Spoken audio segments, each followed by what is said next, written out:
Okay, may mga store dito. And we're gonna check kung ano mga pwede natin mabili. Daming mura dito guys. Lalo na yung mga perfume dito. Ang mura niya. Pero original siya.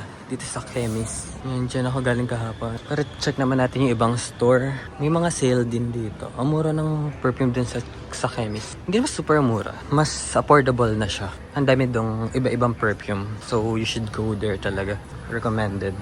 Kung mahilig kayo sa perfume. Yan, ganito yung mall nila dito. Hindi naman siya super bongga. Kagaya sa Pinas. Simple lang. Yung ganyan yung mga store lang. Yung hoodie, $40. Meron dito Billie Eilish. Baka makapirate ako, my God. Makakapirate ako dito. Mga pants, ang dami dito. Ang ganda din yung mga t-shirt nila dito. $30 something yan. Ganda din ito. Vintage. Nagbay ako ng cup sa Fila. Ang ganda niya.